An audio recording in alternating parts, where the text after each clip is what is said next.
Shalom saudaraku yang terkasih di dalam nama Tuhan Yesus Kristus. Selamat pagi dan salam sejahtera untuk kita semuanya. Saya Ardi, menyambut Anda di dalam renungan Kristen Saudara Rohani. Selamat datang kembali di dalam renungan dan siraman rohani pagi hari ini. Harapan kami, semoga saudara yang terkasih dalam keadaan sehat selalu. Kiranya damai dan sukacita Roh Kudus melimpah dan tercurah di dalam hati dan pikiran saudara saat ini. Sebelum kita mulai renungan kita pada pagi ini, marilah kita bersama-sama berdoa. Selamat pagi Allah Bapa di surga, Allah yang Maha Pengasih dan Maha Baik. Terima kasih untuk penjagaan-Mu semalaman sehingga kami bisa tidur dengan nyenyak.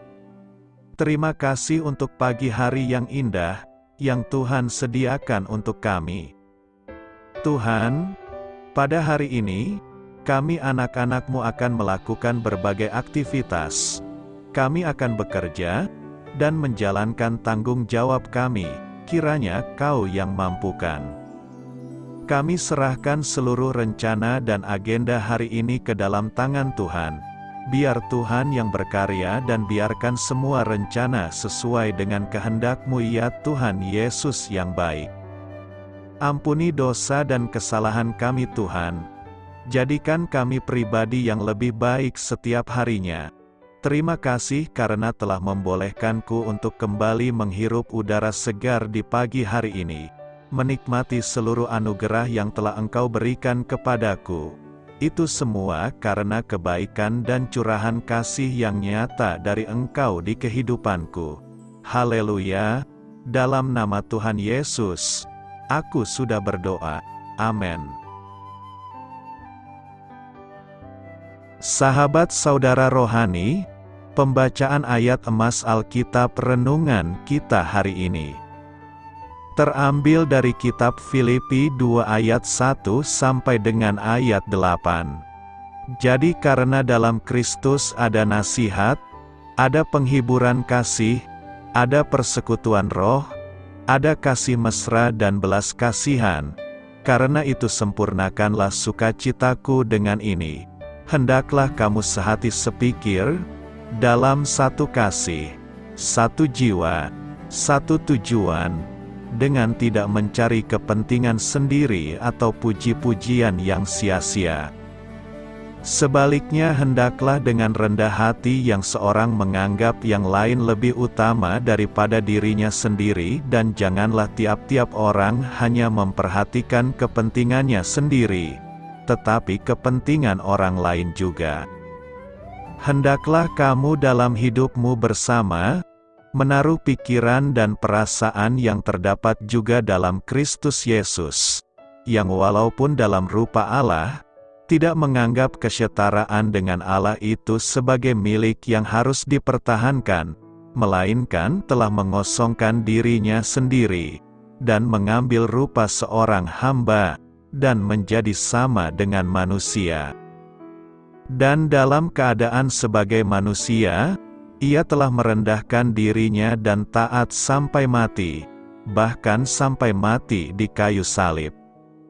Ayat renungan pagi kita terambil dari kitab Filipi 2 ayat 1 sampai dengan ayat 8.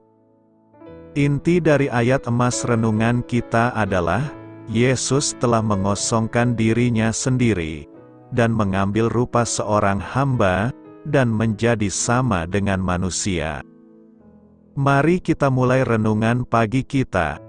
Kata-kata bijak yang dapat kita petik adalah kerendahan hati yang besar.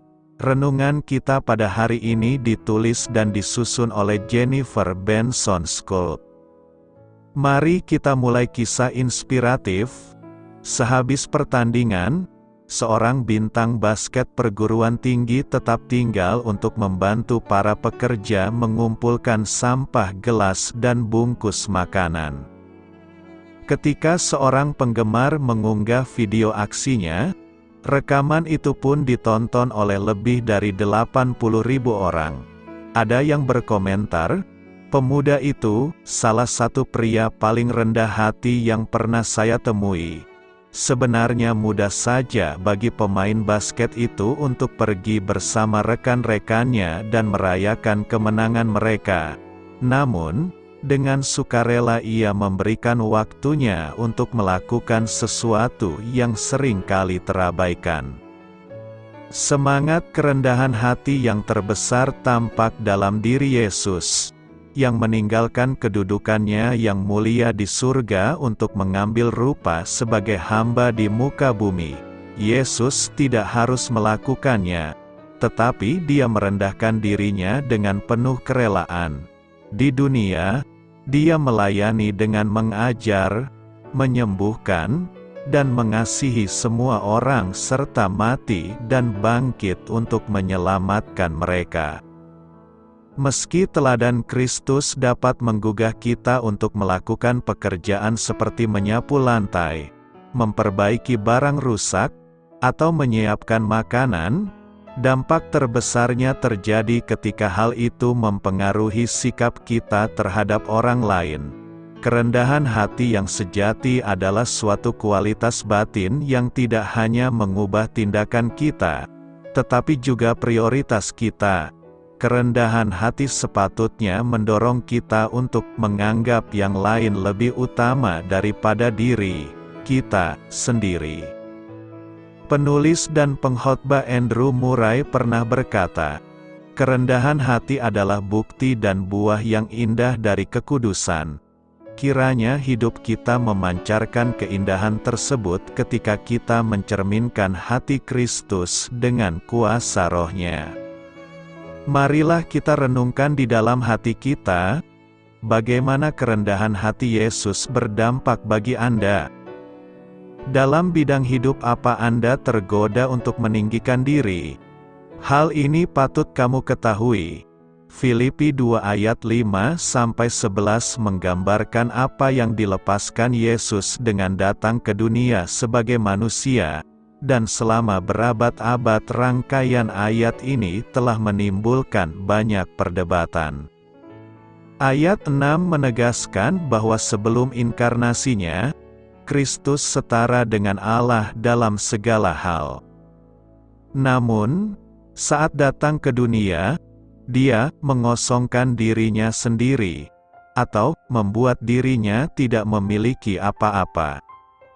Masalah utamanya ada pada kata mengosongkan. Ada yang berkata bahwa Yesus mengosongkan dirinya sendiri dari keilahiannya. Tetapi kalau begitu, bagaimana pengorbanannya dapat sepenuhnya menebus dosa-dosa kita?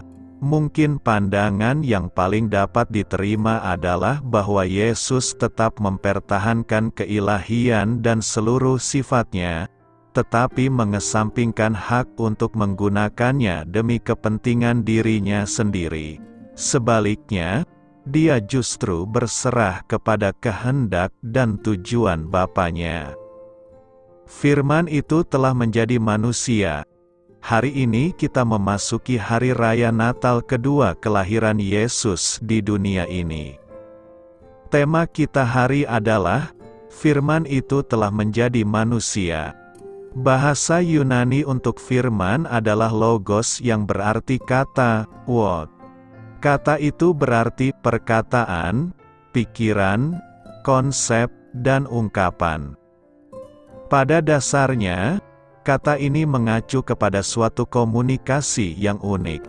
Yohanes menyatakan bahwa ketika Allah mengkomunikasikan dirinya sendiri kepada manusia, Ia melakukan ini dalam tubuh manusia melalui Logos. Yohanes mengumumkan bahwa dari permulaan, Logos itu sudah ada. Ia tidak lain adalah Allah itu sendiri.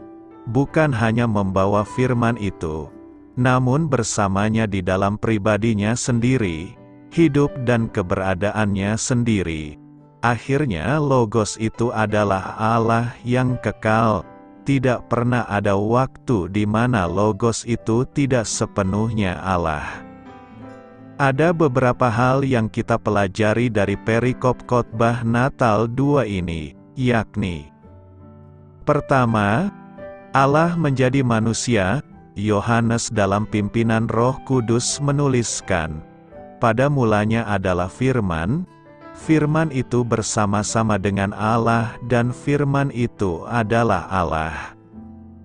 Jadi, Allah menjadi manusia berarti Allah masuk dalam kronologi dan hal menjelaskan mengenai Allah membatasi dirinya untuk menjadi sama dengan manusia. Dalam bahasa Yunani menjadi adalah ginomai yang berarti menjadi. Kata ini menjelaskan bahwa Allah menjadikan dirinya menjadi manusia. Dalam Filipi 2 ayat 6-7 menyatakan bahwa, yang walaupun dalam rupa Allah, tidak menganggap kesetaraan dengan Allah itu sebagai milik yang harus dipertahankan, melainkan telah mengosongkan dirinya sendiri, dan mengambil rupa seorang hamba, dan menjadi sama dengan manusia. Allah adalah Allah yang menciptakan segala sesuatu, Allah yang menciptakan kronologi. Tetapi Dia sendiri masuk ke dalam kronologi dengan menjadi manusia. Allah menjadi manusia adalah peristiwa yang unik dan satu-satunya di dalam dunia.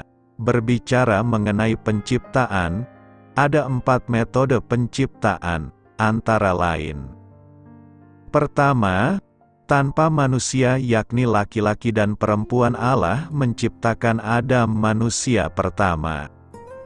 Kedua, tanpa perempuan, hanya laki-laki Allah menciptakan manusia dengan tulang rusuk milik laki-laki. Ketiga, Allah menciptakan manusia melalui manusia, laki-laki dan perempuan, itu kita semua. Dan yang keempat, Allah meminjam rahim perempuan yaitu Maria untuk mengandung dan kemudian melahirkan Tuhan Yesus sebagai juru selamat manusia. Menjadi manusia, kata manusia dalam teks Yohanes 1 ayat 14 diterjemahkan dalam bahasa Yunani yang berarti daging. Maksud kata ini adalah bahwa pribadi kedua Tritunggal mengambil rupa manusia bagi dirinya sendiri. Tetapi, Ia tak memiliki kemanusiaan sampai kelahiran, karena Tuhan menjadi manusia. Meskipun demikian, kemanusiaannya adalah tanpa dosa. Waktu menjadi manusia, keilahiannya tidak ditanggalkan atau berkurang, atau mengkerut, dan Dia tidak berhenti melaksanakan fungsi keilahiannya yang ada padanya sebelumnya. Dengan demikian, inkarnasi atau menjadi manusia itu bukanlah pengurangan dari keilahian, melainkan penerimaan kemanusiaan, bukan bahwa anak Allah menyusup mendiami jasad manusia, seperti roh dikemudikan hari berbuat demikian. Dia bukan membajui dirinya dalam tubuh manusia, dengan merampas tempat dari tubuh itu dan mendiaminya. Akhirnya, Allah menjadi manusia berarti Allah dalam kedaulatannya membatasi diri untuk tujuannya yang mulia. Kedua, menjadi manusia adalah pengorbanan. Menjadi manusia adalah suatu pengorbanan. Pengorbanan sebenarnya bermula tidak dari salib. Salib adalah puncak atau klimaks dari kasih Allah itu.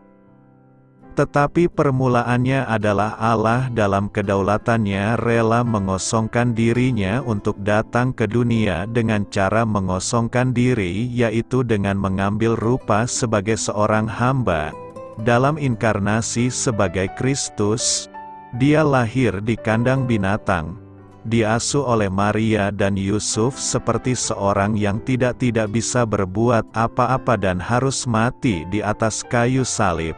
Pengorbanan ini dapat dikelompokkan dengan beberapa hal, antara lain: meninggalkan kemuliaan. Meninggalkan kemuliaannya berarti dengan inisiatifnya merelakan diasuh atau dipelihara bahkan dilindungi oleh manusia yang adalah ciptaannya sendiri yakni Maria dan Yusuf. Tindakan yang demikian adalah pengorbanan, karena dengan tujuannya harus turun sampai kepada suatu level yang rendah, yakni sama dengan manusia berdosa. Sama seperti orang berdosa dalam pengertian dia juga mengalami kelelahan, naluri untuk makan tetapi tidak berbuat dosa. Menjadi rupa seorang hamba atau pengosongan, padahal dia adalah pencipta.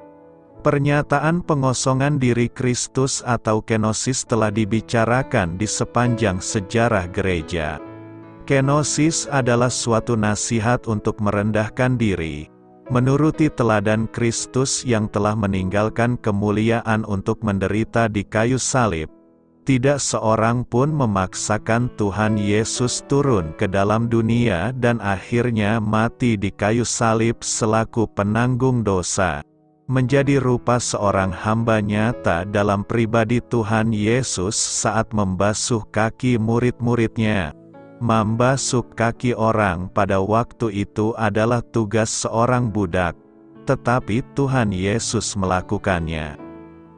Hal ini tidak pernah terjadi, dan hanya Kristuslah yang melakukannya, dan itulah moralitas yang paling tinggi dan juga sekaligus menunjukkan sesuatu yang melampaui rasio manusia, karena Kristus melakukan sesuatu yang tidak normal atau tidak sesuatu dengan biasanya.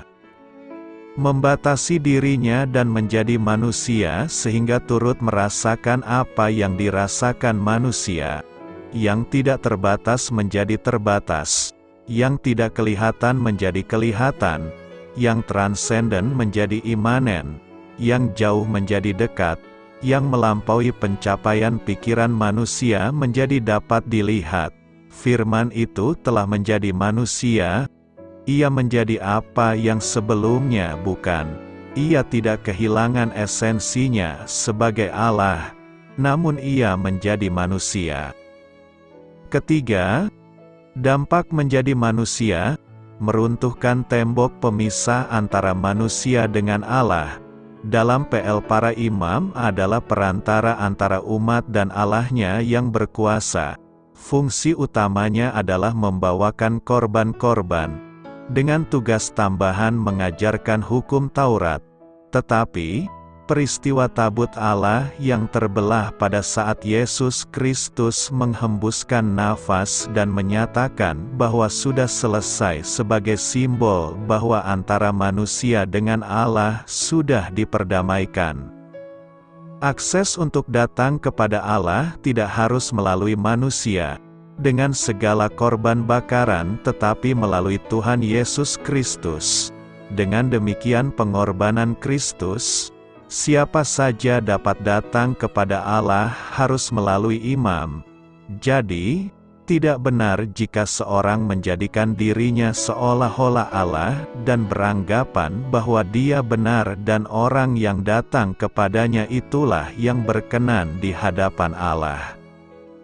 Meruntuhkan tembok pemisah antara manusia dengan manusia. Di dalam Kristus tidak ada lagi diskriminasi karena semua di hadapan Allah setara adanya. Hal dimungkinkan karena Allah itu esa, atau satu, baik yang memiliki status social level high, middle dan level low semua memiliki Tuhan yang sama. Itulah yang dikatakan oleh Rasul Paulus kepada jemaat di Efesus, bahwa ingatlah, bahwa Tuhan mereka dan Tuhan kamu ada di surga dan ia tidak memandang muka.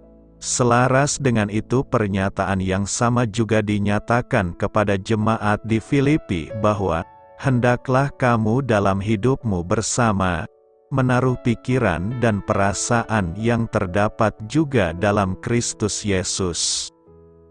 Dengan demikian, maka diskriminasi seharusnya tidak ada karena Kristus telah mendamaikan manusia dengan Allah dan dampak secara langsungnya seharusnya menjadikan hubungan manusia dan manusia harus harmonis. Renungkan, Allah menjadi manusia adalah keajaiban dalam sejarah yang terjadi hanya satu kali oleh pribadi yang ajaib pula, yaitu Tuhan Yesus Kristus. Allah menjadi manusia adalah kehendaknya atau inisiatifnya, bukan sebagai pengaruh dari pribadi manapun atau keadaan apapun. Allah menjadi manusia adalah suatu wujud pengorbanan yang nyata dalam pribadi Tuhan Yesus Kristus. Dalam karyanya sejak kelahiran sampai kematiannya, Allah menjadi manusia adalah cara Allah melalui Tuhan Yesus untuk meruntuhkan tembok pemisah antara Allah dengan manusia dan manusia dengan manusia. Berdasarkan semua hal-hal di atas, maka, marilah kita meneladani Allah yang rela menghampakan diri karena kasih-Nya. Marilah di hari Natal ini kita memaknai arti Natal ini kita sehingga hubungan antara kita dengan Allah semakin harmonis yang terwujud dalam kehidupan pribadi, keluarga dan gereja bahkan bangsa. Marilah kita mengeluarkan uang tidak untuk hal yang sia-sia, melainkan untuk pekerjaan Tuhan yang memproklamasikan bahwa Allah telah memperdamaikan manusia dengan Allah melalui Tuhan Yesus. Marilah kita membangun hubungan yang harmonis antara sesama dengan menghapus segala bentuk-bentuk diskriminasi di keluarga, gereja dan bangsa. Taat sampai mati. Filipi 2 ayat 8 berkata, dan dalam keadaan sebagai manusia, Ia telah merendahkan dirinya dan taat sampai mati, bahkan sampai mati di kayu salib. Kata taat mempunyai arti senantiasa tunduk, patuh, tidak berlaku curang, setia, saleh, kuat beribadah. Ketaatan sangat menentukan keberhasilan anak Tuhan dalam mengikut Dia seperti telah dicontohkan Yesus sendiri. Bukankah kejatuhan manusia pertama ke dalam dosa oleh sebab tidak taat merespons perintah Allah, dan dosa terus berlanjut dilakukan oleh manusia sampai sekarang? Sesungguhnya Tuhan memberikan kebebasan kepada manusia dalam menentukan suatu pilihan, namun semua tindakan mengandung konsekuensi atau akibatnya. Alkitab memberikan banyak contoh tentang siapa yang taat dan siapa yang tidak taat serta akibat yang harus ditanggungnya. Misal, Abram membuktikan ketaatannya kepada Allah sekalipun perintahnya belum jelas kemana dia harus pergi, namun akibat dari ketaatannya dia sangat diberkati dan menjadi bangsa besar untuk memberkati orang lain. Berbeda dengan apa yang dialami oleh Yunus saat Tuhan memerintahkan dia pergi ke Niniwe untuk mengabarkan Injil keselamatan, dia tidak taat dan pergi ke Tarsis sehingga dia harus menanggung akibatnya, yaitu masuk dalam perut ikan selama 3 hari 3 malam untuk menjalani pengalaman kematian. Yesus telah memberikan contoh sempurna dengan merendahkan dirinya dan taat sampai mati di kayu salib. Salib menjadi tempat penderitaannya terakhir, dan di atas kayu salib itu seluruh penderitaan manusia ditanggungnya. Diteguhkan dengan perkataannya, "Sudah selesai." Karena ketaatan Yesus kepada Bapanya, Allah sangat meninggikan dia dan mengaruniakan kepadanya nama di atas segala nama. Konsep ini sangat berlawanan dengan konsep dunia. Yesus memperoleh nama besar tak tertandingkan didahului dengan merendahkan diri serendah-rendahnya, melepaskan kedudukannya sebagai Allah serta mengosongkan dirinya, mengambil rupa seorang hamba dan menjadi sama dengan manusia. Dampaknya, di dalam nama Yesus segala yang ada di langit, yang ada di atas bumi dan yang ada di bawah bumi bertekuk lutut. Ini menunjukkan bahwa kuasanya tidak terbatas dan kemenangan mutlak diraihnya atas semua musuh sehingga timbul pengakuan yang menyatakan tidak ada kemuliaan lain di luar nama Yesus Kristus. Mengapa Yesus harus rela taat sampai mati? Ada beberapa alasan mengapa Yesus rela taat sampai mati, yakni: pertama, untuk menjembatani jarak antara manusia dengan Allah yang suci. Satu kalimat yang sering diperdebatkan adalah, apakah benar di atas kayu salib, Allah Bapa meninggalkan Allah Putra? Apakah di dalam diri Allah Tritunggal terdapat dua kehendak yang berlawanan? Apakah benar Yesus Kristus mengalami keterpisahan dengan Allah Bapa? Yang jelas Yesus mengalami kesendirian. Malaikat-malaikat menyaksikan kelahiran Kristus. Melayani Dia sesudah dicobai selama 40 hari 40 malam. Menjaga kubur Yesus. Tetapi di Bukit Golgota, malaikat-malaikat itu tidak tampak. Suara Allah tidak terdengar, bahkan kegelapan di siang hari bolong merajalela. Allah Bapa tidak meninggalkan Yesus. Yang terjadi adalah ketaatannya. Bukan hanya taat di dalam melaksanakan tugasnya, tetapi bahkan taat sampai mati. Mulai dari Filipi 2 ayat 7, Yesus mengosongkan dirinya, lalu Ia menjadi manusia. Kemudian mengambil rupa seorang hamba dan kemudian Ia mati, bahkan mati di atas kayu salib di antara penyamun. Dia dipersamakan dengan orang berdosa. Dapatkah kita melihat degradasi status Yesus Kristus? Seolah-olah semakin lama semakin jauh jarak perjalanan yang Yesus tempuh meninggalkan Allah Bapa. Namun Yesus rela melakukan semua itu demi mencari manusia yang berdosa.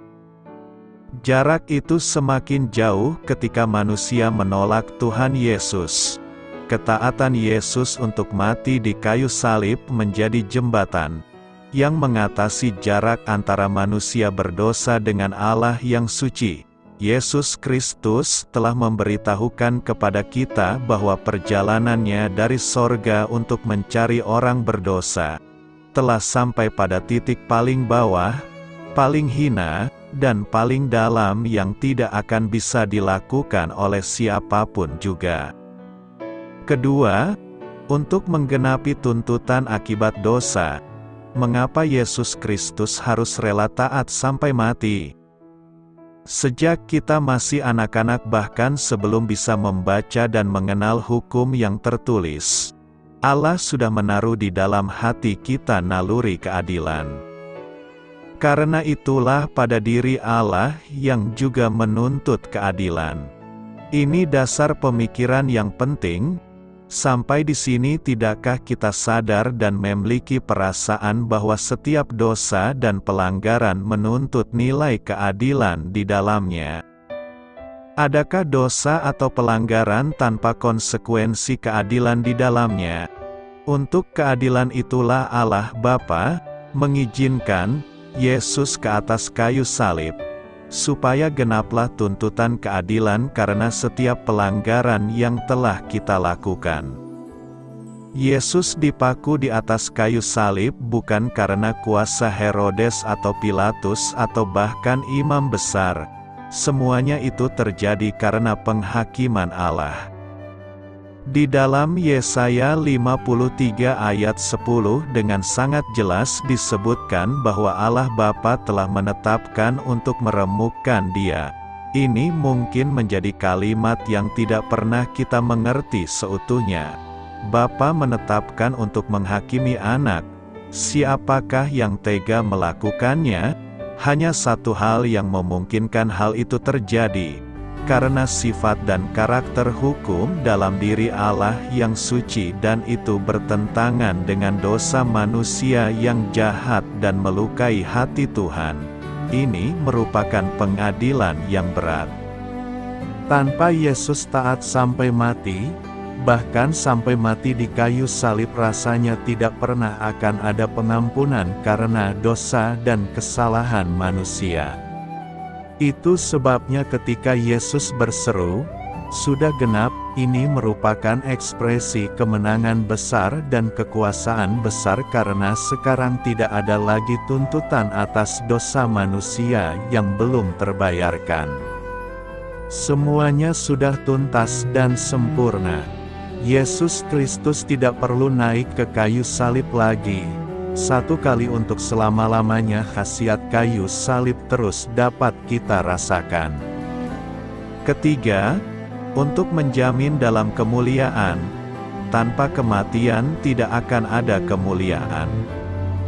Ini sebuah paradoks tetapi mengandung kebenaran sejati. Jika satu biji gandum tidak mati, ia tidak akan menghasilkan biji gandum yang lain. Pernahkah kita berpikir dan mendiskusikan sebuah pertanyaan ini? Apakah perampok di sebelah kanan Tuhan Yesus itu benar-benar sudah bertobat dan diselamatkan? Apakah yang menjadi indikasi bahwa dia sungguh-sungguh sudah bertobat? Indikasi pertobatan yang pertama adalah, dia berkata kepada perampok yang lain, "Kita memang selayaknya dihukum, sebab kita menerima hukuman yang sama."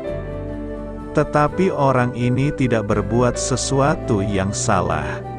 Dia sangat mengerti konsep keadilan dan penghukuman atas sebuah pelanggaran.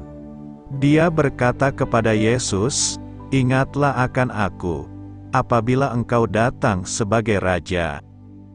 Di atas kayu salib tertulis, "Inilah Raja orang Yahudi," dan mereka ternyata malah menghina Yesus. Bagaimana mungkin seorang raja nampak kalah dan tak berdaya? Perampok itu memiliki konsep kerajaan Allah yang eskatologis sifatnya.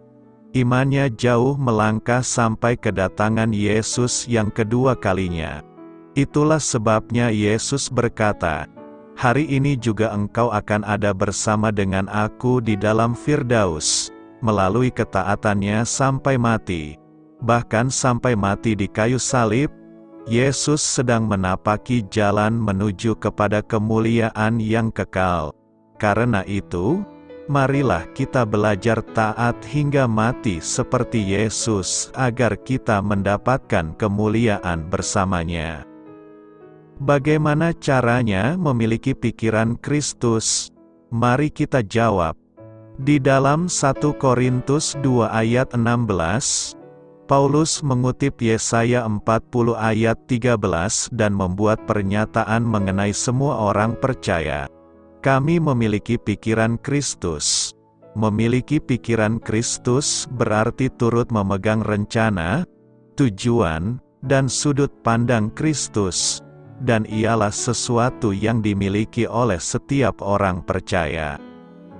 Mempunyai pikiran Kristus berarti kita memahami rencana Allah di dalam dunia ini memuliakan dirinya, memulihkan segenap ciptaan kepada keindahan asalnya, dan menyediakan keselamatan bagi orang berdosa. Artinya adalah bahwa kita mengidentifikasi diri dengan tujuan Kristus untuk mencari dan menyelamatkan yang hilang. Artinya adalah bahwa kita menganut pandangan Yesus tentang kerendahan hati dan ketaatan, belas kasihan, dan ketergantungan pada Allah. Di dalam ayat-ayat sebelum 1 Korintus 2 ayat 16, kita menyadari beberapa kenyataan tentang pikiran Kristus. 1. Pikiran Kristus bertolak belakang dengan hikmat manusia. 2. Pikiran Kristus melibatkan hikmat dari Allah, yang dahulunya tersembunyi namun sekarang telah dinyatakan. 3.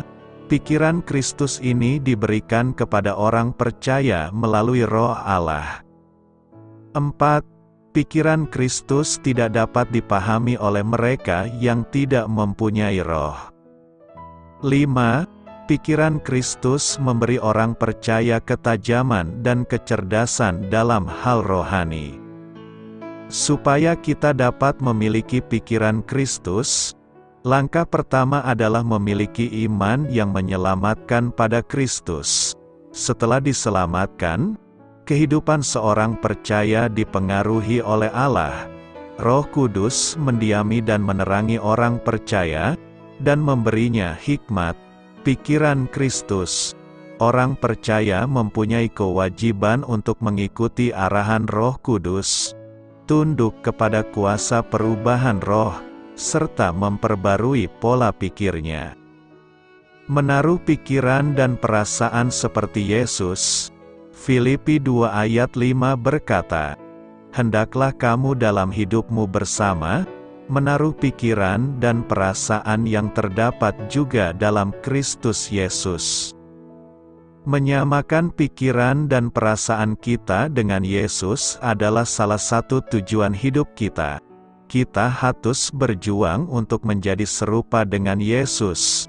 Menjadi serupa dengan Yesus bukan berarti kita mau mengimbangi Yesus sebab kita tak akan sanggup mengimbanginya. Namun kita harus tetap berjuang menaruh pikiran dan perasaan kita seperti yang terdapat dalam Kristus Yesus. Paulus mengingatkan jemaat Filipi bahwa orang Kristen harus memiliki goal dan tujuan yang jelas. Dan apa goal itu? Goal itu adalah untuk mempunyai pikiran dan perasaan yang sama dengan Kristus Yesus.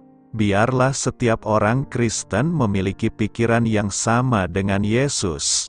Yesus sanggup menyerahkan haknya, dan dia taat total pada pimpinan Bapa bahkan sampai mati di kayu salib sebagai seorang penjahat. Apakah kita masih ingat kenapa pada awalnya kita ingin percaya pada Yesus?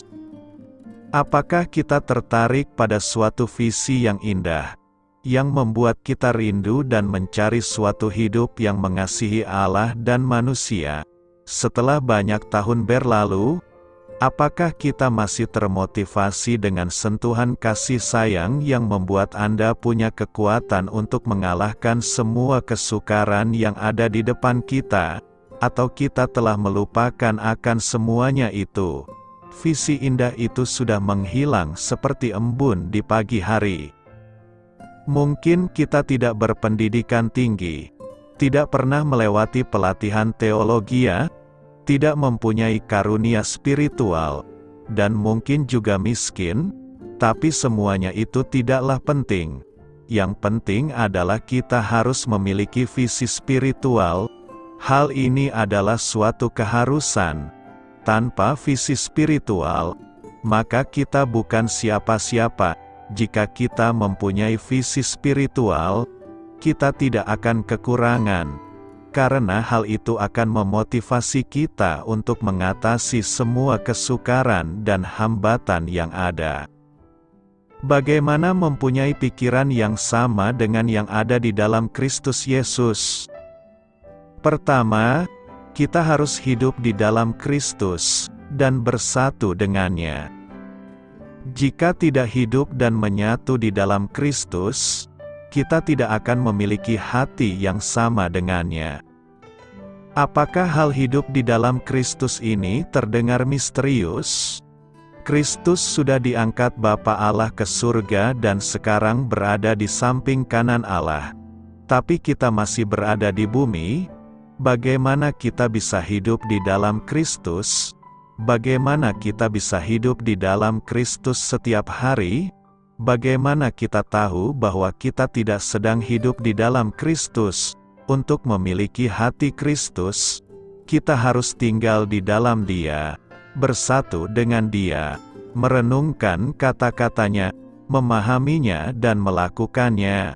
Itulah cara yang nyata untuk bersatu dengannya. Kedua, kita harus merelakan Roh Kudus untuk bekerja, untuk memperbarui pikiran kita.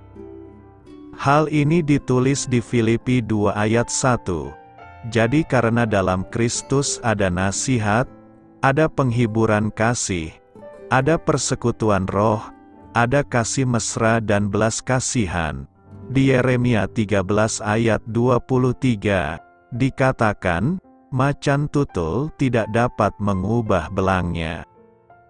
Bagaimana seorang itu dapat mengubah dirinya sendiri? Apakah mungkin untuk sehati dan sepikiran dengan saudara seiman? Apakah mungkin untuk menjadi rendah hati, melihat orang lain sebagai lebih utama? Hati manusia itu tanpa disadari adalah sombong, merasakan diri lebih baik dari yang lain. Macan tutul tidak dapat mengubah belangnya. Bukanlah pekerjaan kita untuk melakukan transformasi, tapi itu adalah melalui karya Roh Kudus. Yang perlu kita lakukan adalah membuka hati kita, tidak mencari kepentingan sendiri atau puji-pujian yang sia-sia. Karena itu, agar dapat memiliki pikiran dan hati Kristus, maka kita harus memahami ucapannya dan menerapkannya. Kita juga harus membuka hati kita, mengizinkan Roh Kudus untuk bekerja. Lebih mengutamakan orang lain. Filipi 2 ayat 3 berkata, tanpa mencari kepentingan sendiri atau puji-pujian yang sia-sia. Sebaliknya hendaklah dengan rendah hati yang seorang menganggap yang lain lebih utama daripada dirinya sendiri. Nas hari ini mengajak kita untuk lebih mengutamakan orang lain. Hidup lebih mengutamakan orang lain berarti memberi tempat dan kesempatan yang baik kepada sesama daripada diri sendiri. Ada keikhlasan memberi ruang kepada orang lain dan mengutamakannya. Artinya, kita siap sedia untuk mengalah. Sikap ini bisa kita lakukan jika kita hidup dalam kerendahan hati. Kerendahan hati disamakan dengan mementingkan keperluan orang lain dengan tidak menganggap diri lebih penting daripada orang lain, bahwa kepentingan orang lain sama pentingnya dengan apa yang menjadi keperluan kita. Perilaku lebih mengutamakan orang lain semakin jarang ditemukan di zaman ini. Salah satu penyebabnya, karena banyak orang memandang bahwa hidup ini adalah perlombaan atau kompetisi yang harus dimenangkan. Mereka menganggap orang lain sebagai musuh atau saingan yang harus disisihkan dan dikalahkan. Segala cara dilakukan untuk menjadikan diri sebagai pemenang. Sehingga mereka bekerja bukan untuk peningkatan kualitas dan membawa hasil baik bagi banyak orang tetapi hanya untuk mencari kesenangan, popularitas demi kepentingan diri sendiri. Itulah kehidupan yang sementara terjadi dalam jemaat dan masyarakat. Kepada jemaat di Filipi, Rasul Paulus mengajarkan tentang apa yang harus mereka lakukan, yaitu tidak mencari kepentingan sendiri atau puji-pujian yang sia-sia. Sebaliknya, hendaklah dengan rendah hati seorang menganggap yang lain lebih utama daripada dirinya sendiri. Dan janganlah tiap-tiap orang hanya memperhatikan kepentingannya sendiri, tetapi kepentingan orang lain juga. Bagi Paulus, kerendahan hati harus terwujud dalam pikiran, perasaan, perkataan dan tingkah laku hidup serta menjadi landasan membangun hubungan satu sama lain. Semua anggota jemaat sama di hadapan Tuhan. Karena itu tiap anggota berhak atas pelayanan dan penerimaan dari anggota yang lain. Semua anggota jemaat diterima dalam pelayanan karena mereka semua telah menerima kasih karunia dari Kristus. Lebih ditegaskan lagi, mereka harus memperhatikan kepentingan orang lain daripada dirinya sendiri. Kepentingan diri sendiri sama sekali tidak boleh menjadi tujuan usaha dari pekerjaan anggota-anggota jemaat. Menjadi orang yang rendah hati itu adalah indah. Tuhan mau kita semua jadi rendah hati. Sejatinya sifat alamiah manusia itu sombong dan egois. Namun perjumpaan dengan Tuhan Yesus membuat hidup kita diperbaharui. Manusia baru kita di dalam Kristus itu bersifat rendah hati. Ciri nyata orang yang lahir kembali dari Roh Kudus adalah perubahan dari seorang egois dan sombong, menjadi rendah hati dan tidak mementingkan diri sendiri. Sebagaimana firman dalam Galatia 2 ayat 20 disebutkan, hidupku bukannya aku lagi, melainkan Kristus. Isi yang terkandung dalam firman ini adalah ego yang lama mati, dan memiliki identitas diri yang baru yaitu Kristus. Kenyataan baru yang berbeda sekarang. Hidupku sekarang adalah hidup Yesus yang mengalir dalam diriku, menggantikan egoku yang lama, diri manusia alami produk dari nilai dan budaya manusia bumi mengenakan pikiran Kristus dan mengingini yang di hati Tuhan Yesus, berkembang menjadi serupa dengan Yesus. Kerendahan hati membuat kita terus melangkah dengan setia dalam panggilan Tuhan. Bertekun mengerjakan kehendak Tuhan di tengah tekanan tantangan dan celaan yang bisa membuat mundur dan kabur. Kepercayaan yang Tuhan berikan terselesaikan dengan benar karena dikerjakan dengan rendah hati. Tuhan mudah untuk menuntun dan mengajar orang yang rendah hati. Sebaliknya, kegagalan dan kejatuhan dalam melayani Tuhan sebagai hamba Tuhan terjadi akibat kesombongan yang terselip. Kesombongan mendahului kehancuran, kecongkakan mendahului kehancuran, dan tinggi hati mendahului kejatuhan. Pelayanan dan bangunan rohani bisa runtuh berkeping ketika kesombongan menyelinap ke dalam hati. Kesombongan bisa memicu perpecahan, perceraian dan konflik yang tak terselesaikan. Keretakan harmoni selalu berkaitan dengan kesombongan. Sebagaimana iblis terusir dari sorga akibat kesombongan, sebaliknya kerendahan hati akan menyelamatkan dari bencana. Yusuf menyelamatkan keluarga Israel karena rendah hati. Yusuf adalah contoh seorang yang rendah hati. Ketika dalam kemuliaan dan kekayaan sebagai orang kepercayaan Fir'aun di Mesir, dia merangkul kakak-kakaknya yang telah berbuat jahat kepadanya saat datang cari gandum di musim kelaparan. Apa yang dari hatinya menghadirkan perdamaian dan kedamaian. Buah yang dihasilkan kerendahan hati adalah pemulihan dan keterhubungan, sedangkan buah kesombongan adalah perpecahan dan keruntuhan. Rendah hati bukanlah rendah diri. Kesalahpahaman yang umum adalah bahwa kerendahan hati sama dengan memiliki harga diri yang rendah. Kebenarannya, rendah hati dan rendah diri adalah dua hal yang berbeda. Bahkan bertolak belakang, seseorang menjadi rendah diri ketika membandingkan diri dengan orang lain dan melihat hanya kekurangan-kekurangan dirinya, atau ketika seseorang tahu ada hal-hal memalukan dalam hidupnya yang harus disembunyikan dari Tuhan dan orang lain. Seorang yang rendah hati menyadari bahwa Tuhan adalah Tuhan yang Maha Tahu dan Maha Kuasa, sedangkan saya adalah manusia yang terbatas. Segala sesuatu dalam hidup saya adalah kasih karunia. Tidak ada dari diri saya yang dapat saya banggakan sebagai hasil karya saya sendiri. Tetapi aku sekali-kali tidak mau bermegah, selain dalam salib Tuhan kita Yesus Kristus.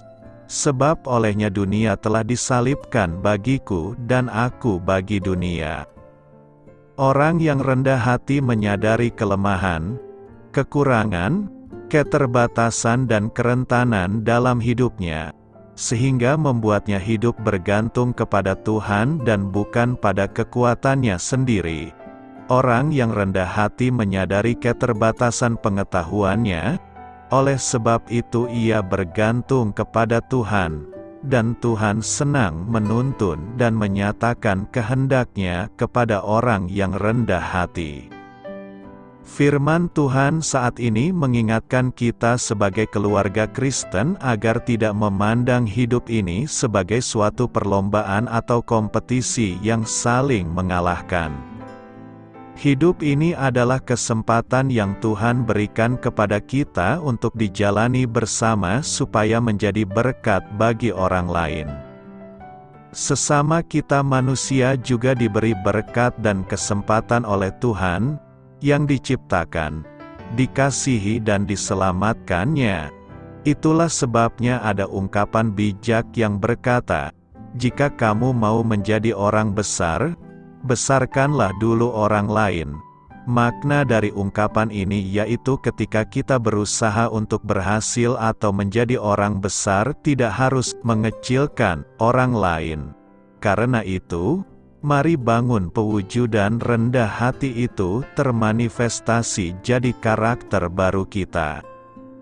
Doa saya menyertai saudara sekalian. Marilah kita menyampaikan doa syafaat. Tuhan Yesus, terima kasih, karena Engkau telah merendahkan diri-Mu bagiku. Tolonglah aku untuk mengikut teladan-Mu, dengan menempatkan kebutuhan orang lain di atas kebutuhanku sendiri. Amin. Sampaikan harapan dan permintaan saudara kepada Tuhan.